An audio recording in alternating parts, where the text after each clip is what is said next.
ये अभी चुनावी तैयारी कभी भी जो है इलेक्शन कमीशन घोषणा करेगा आचार संहिता की। क्या तैयारी यहाँ पर चल रही है? गुड़गांव का क्या लग रहा है? तैयारियां जी बीजेपी की है। मुकेश शर्मा जी आगे जाएंगे। हमारा तो यही कहने का मतलब है, मुकेश शर्मा आगे जाएंगे और कोई पार्टी का कोई तत्व नहीं है, खासकर गुड़गांव के अंदर। मुकेश शर्मा जी जो इलेक्शन के लिए जो अपना जो प्रोग्राम या कर रहे हैं या लोगों से जनसंपर्क कर रहे हैं, तो एक ये सामाजिक कार्यकर्ता हैं, बहुत बड़े सामाजिक कार्यकर्ता हैं। तो मैंने देखा है इन्होंने। केजरीवाल बदलेंगे यहाँ के हालात? नहीं, देखो वो केजरीवाल अलग है, यहाँ हालात तो क्या बदलेंगे, वो पहले अपने आप को ही बदल रहे हैं जिस हिसाब से उनके ऊपर भ्रष्टाचार के आरोप और वो सब लगे हुए हैं। लड़ता हूँ मैं 72 साल की उम्र में। अभी आप 72 साल के, अभी भी कुश्ती आप? हाँ, लड़ता हूँ अपनी एज में। मैं तो मोदी का फैन हूँ सर, और मोदी के नाम से ही जो है ना वोट पड़ती है। तो यहाँ भाई मुकेश शर्मा की भी बहुत ही जो है ना अच्छी छवि है। बिल्कुल जो है ना भारतीय जनता पार्टी ने जो है ना खेलों के लिए बहुत ही उत्साहित काम किया है। नमस्कार, मैं हूं आपके साथ अर्जुन खजूरिया और आपका स्वागत है हमारे चैनल पर।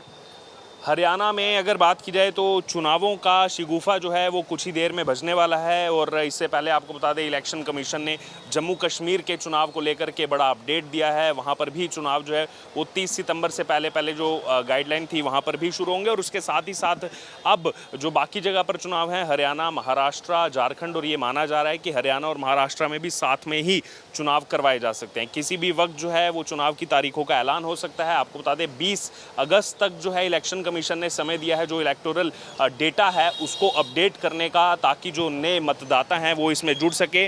और इसी बीच अभी हम मौजूद हैं हरियाणा के गुरुग्राम में, इस समय हम मौजूद हैं और चुनावी बिगुल जो है वो बज चुका है। ये बात करेंगे, यहाँ पर हमारे साथ प्रबुद्धजन मौजूद हैं, उनसे चुनावी चर्चा करेंगे। और साथ ही साथ इस चुनाव में जो आम आदमी पार्टी है वो काफ़ी एक्टिव नज़र आ रही है और हर जगह पर जाकर के रैलीज कर रहे हैं, क्योंकि वो चाह रहे हैं पंजाब में सरकार है, दिल्ली में सरकार है, अब बीच में हरियाणा छूट रहा है तो हरियाणा में अपनी पैठ बढ़ाई जाए। आइए बात करते हैं, लोगों से उनकी राय जानते हैं। सर, आपका क्या नाम है? सुरेश चौधरी।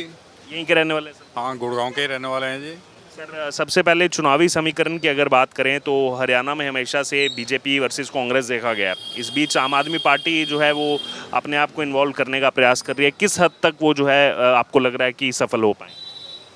नहीं, देखो ये मुकेश शर्मा जी जो इलेक्शन के लिए जो अपना जो प्रोग्राम या कर रहे हैं या लोगों से जनसंपर्क कर रहे हैं, तो एक ये सामाजिक कार्यकर्ता हैं, बहुत बड़े सामाजिक कार्यकर्ता हैं। तो मैंने देखा है इन्होंने कि किसी भी आम आदमी की कोई हेल्प की ज़रूरत पड़ती है तो ये तुरंत ही उसके लिए तत्पर रहते हैं। ये तो एक बहुत ही अच्छे आदमी हैं इससे, और कर्मठ कार्यकर्ता हैं ये बीजेपी के। मुकेश शर्मा जो अभी तैयारी कर रहे हैं? तैयारी, हाँ, वो तैयारी कर रहे हैं मुकेश शर्मा जी अभी। तो बहुत ही कर्मठ कार्यकर्ता हैं बीजेपी के। तो आम आदमी भी इनकी सपोर्ट में खड़ा है, जहाँ भी जाते हैं तो लोगों का इनके प्रति काफ़ी सम्मान और सपोर्ट है उनके लिए। तो बस मैं आ रहा था रास्ते में, मैंने कुछ बोर्ड पढ़े आम आदमी पार्टी के कि अब जो है केजरीवाल बदलेंगे यहाँ के हालात। नहीं, देखो वो केजरीवाल अलग है, यहाँ हालात तो क्या बदलेंगे, वो पहले अपने आप को ही बदल रहे हैं जिस हिसाब से उनके ऊपर भ्रष्टाचार के आरोप और वो सब लगे हुए हैं। तो अभी तो वो तो देखो अभी कहाँ क्या बदल पाएंगे।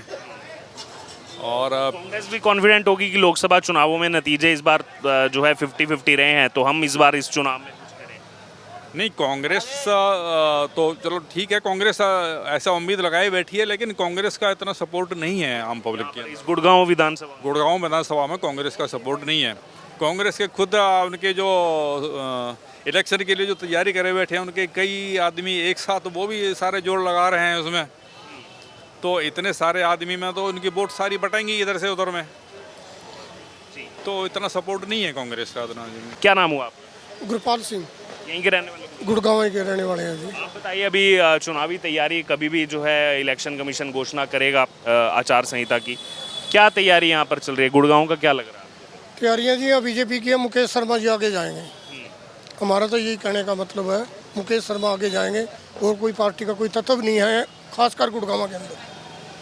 मैं जब इनकी हिस्ट्री देख रहा था तो 2009 में बादशाहपुर से चुनाव लड़े थे, हारे थे, लेकिन उसके बाद भी जो मैंने देखा है कि लगातार लोगों के बीच में एक्टिव रहे हैं, सोशल वर्क के नाते, कुछ पार्कों का जीर्णोद्धार हो, वो काम कराते रहे हैं। नहीं जी, हर टाइम किसी भी टाइम एक्टिव है। किसी टाइम चले जाओ उसी टाइम एक्टिव मिलेंगे आपको, किसी भी टाइम। यानी जनता से जुड़ाव है। जनता से जुड़ा हुआ जी, पूरा फुल जुड़ा हुआ है। हाँ जी। तो जो आम आदमी पार्टी प्रयास कर रही है यहाँ पर, ये आम पार्टी का इतना नहीं है, पहले अपने आप को संभाले हो, उसके बाद में होगा ये। क्योंकि वो तो चाह रहे होंगे दिल्ली है, पंजाब है, हरियाणा को किसी तरह जो है हरियाणा में बनाया। करे पर नहीं हो सकता, बहुत मुश्किल है। मुश्किल हो जाए, अभी तो पैर ही रखा है उसने, अभी तो कुछ नहीं रखा है। क्योंकि पिछली बार भी जो लड़े थे कुछ रिजल्ट उनके फेवरेबल आए नहीं थे, जबकि जमानत तक जब खास नहीं, कोई खास नहीं आए बिल्कुल भी। अभी तो पैर रखा हुआ, आगे देखो क्या होता है। इस चुनाव में कुछ खास इस चुनाव में खास नहीं है। तो बीजेपी वर्सेस कांग्रेस, बीजेपी का स्ट्रॉन्ग है। जेजेपी जो अलग हुई है। बस जेजेपी का कैसे नहीं, हम तो मुख्य इसको कह सकते हैं, जेजेपी का तो बस ठीक ही है जो कुछ है। हाँ जी। आपका क्या नाम है? मैं परशुराम, आप यहीं के रहने वाले हो? बिल्कुल लोकल यहीं का जी, बिल्कुल। आप बताइए सर, आपको क्या लग रहा है गुड़गांव? गुड़गांव विधानसभा का हमें लग रहा है, मैं खेलों से जुड़ा हुआ हूँ, रिटायर्ड उप निदेशक खेल रहा हूँ हरियाणा में, और हरियाणा जिम्नास्टिक एसोसिएशन का वर्किंग प्रेसिडेंट हूँ। और मुकेश जी एक खुद स्पोर्ट्स पर्सन है, और एक खिलाड़ी के अंदर जो क्वालिटी होती है वो वास्तव में ही एक ऐसी क्वालिटी होती है जो किसी भी समस्या का किसी भी स्थिति में हल करवाने के सक्षम होते हैं। मुकेश जी पहलवानी की है, राष्ट्रीय स्तर पर भी कई मेडल इन्होंने जीते। मुकेश जी को मैं जब ये पहलवानी करते थे हमारे स्टेडियम में, जब से जानता हूँ, बहुत ही जुझारू रहे हैं, और ऐसे ही जुझारू ये आज जन सेवा के अंदर निकल के आए हैं, और उस जन सेवा का परिणाम गुड़गांव के इलेक्शन में आपको देखने को मिलेगा। सर अभी तो वैसे ही ओलंपिक्स का समय चल रहा है, अमन शेरावत का एग्जाम्पल भी हमारे सामने है। माता पिता का साया सर से उठ गया, उसके बावजूद भी निकल करके ओलंपिक का सफ़र, और पहली बार में जो है कांस्य पदक लाना। बिल्कुल आपने अच्छी बात कही। हरियाणा स्पोर्ट्स का मैं तो यही कहूँगा कि मेडल की एक फैक्ट्री है। यहाँ जितने भी स्पोर्ट्स पर्सन हैं, आपने देखा, यही मैं स्पोर्ट्स की क्वालिटी के ऊपर इनका मुकेश जी का जिक्र किया है कि बहुत ही मेहनत और लगन से अपना कार्य करते हैं, और आगे लाके हमारे हरियाणा की झोली में और हमारे भारत की झोली के अंदर मेडल लाके हमारा नाम ऊंचा करते हैं भारत देश का। आपका क्या नाम है? महेंद्र यादव आप यहीं के रहने वाले? जी। आपने कई चुनाव देखे होंगे अपने जीवन में, इस चुनाव का क्या? इस चुनाव का समीकरण तो भाई साहब कांग्रेस और बीजेपी में ही रहेगा। ये पोस्टर लगे हैं केजरीवाल बदलेंगे हालात, कुछ ना बदलना अभी है, इस इलेक्शन में तो कुछ नहीं बदलेगा भाई। ये है कि थोड़ी बहुत वोट ले जाएंगे, नहीं बाकी कोई स्टैंड है नहीं तीसरी पार्टी का यहाँ हरियाणा में। जेजेपी का क्या है? इधर नहीं है बीजेपी का, इस इलाके में दक्षिण हरियाणा में नहीं है। यहाँ पे नहीं है। नहीं, तो यहाँ पर बीजेपी वर्सेस कांग्रेस। तो बीजेपी से क्या लग रहा है, कौन इस बार? कौन से देख अपने जितने भी कैंडिडेट हैं उनमें से ऐसा है तो सबसे सुपर मुकेश शर्मा, इसके कार्य को और इनको सबको देखते हुए आगे जी जो ईश्वर करेगा वो होगा। धनीराम यादव मानेसर। जी, खेलो इंडिया से भी जुड़े रहे? हाँ, मैं अब तक जो है ना 2015 शुरू करी, 200 मेडल से ज़्यादा जीत रही नेशनल स्टेट के, और 85 मेडल मैराथन के। शुभकामनाएं सर, हमारा भी सौभाग्य है कि हमें आप लड़ता हूँ मैं 72 साल की उम्र में। अभी आप 72 साल के, अभी भी कुश्ती आप हाँ, लड़ता हूँ अपनी एज में। अभी कुश्ती में तो अभी देख रहे हैं हम, कमाल हो रहा है इस बार, जैसे अमन शेरावत भी मेडल लेकर के आए हैं। भालोड चला गया, ये रोहतक जिला में सोनीपत रोड पे गांव। 2 अप्रैल को कुश्ती दंगल था, जाके छुट्टी बोल दी 70 प्लस में, 8-9 आए, एक साथ हाथ मिला लिया, 2 मिनट में मारा। कमेटी ने 5100 रुपया, दर्शकों ने 1100 रुपया दिया।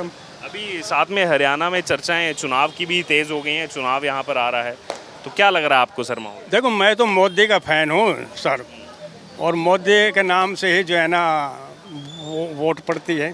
तो यहाँ भाई मुकेश शर्मा की भी बहुत ही जो है ना अच्छी छवि है, तो उम्मीद है जनता पार्टी आवेगी। सर देखिए, इन सब चर्चाओं के बीच में एक चर्चा इस बार जो नई छिड़ी है, जैसे मनु भाकर ने जो एग्जाम्पल सेट किया है, पहली भारतीय एथलीट जो 2 मेडल लेकर के आई है आज़ादी के बाद। अब आपने सर खेलो इंडिया की टी शर्ट पहनी है, 2018 में जो खेलो इंडिया हुआ था उसमें मनु भाकर गोल्ड मेडलिस्ट थी। तो यानी कि सरकार की तरफ से जो एक खेलो इंडिया का इनिशिएटिव लिया गया था, ये आज उसके रिजल्ट हमें देखने को मिल रहे हैं कि वहाँ पर जो गोल्ड मेडलिस्ट, जो टैलेंट निकल करके आज वो ओलंपिक्स में भारत का नाम रोशन कर रही है। ये बिल्कुल जो है ना भारतीय जनता पार्टी ने जो है ना खेलों के लिए बहुत ही उत्साहित काम किया है। और मोदी तो हर खिलाड़ी के साथ जो है ना बड़े दिल से प्यार प्रेम से बात करता है और उनकी जो है ना हर तरह की सहूलियतें करने के लिए तैयार रहता है। ये भी हमने देखा है, अगर कोई हार भी जाए तो ये नहीं कि उसके साथ अलग व्यवहार है, उसको और मनोबल बढ़ाता है। अब बेटा और मेहनत कर, अगली दफ़ा फिर मेडल ही मेडल मिलेंगे, मायूस होने की ज़रूरत नहीं है। तो ये हमारे मोदी साहब में बड़ी खासियत है। एक आखिरी सवाल जो चुनाव से इसको मैं जोड़ रहा था, जैसे यहाँ मुकेश शर्मा जो तैयारी कर रहे हैं वो खुद पहलवान रहे हैं और राज्य और राष्ट्रीय स्तर पर कई मेडल उन्होंने जीते हैं। हाँ मैंने देखा तो नहीं, लेकिन काफ़ी अच्छे तगड़े पहलवान रहे अपने टाइम में। और ये अपने डिप्टी साहब आप बात करिए, रिटायर है, इनके सामने कुश्ती करी है उन्होंने, ये सब कुछ जानते हैं। मैं तो 2015 से शुरू करी है दौड़ और 2009 से जो है कुश्ती शुरू करी थी। और अभी दोनों तो मुकेश शर्मा तो बहुत ही टैलेंट, बहुत ही जो है ना आलस्य नहीं इनमें, कुछ करने की जो है ना तमन्ना रहती है इसमें।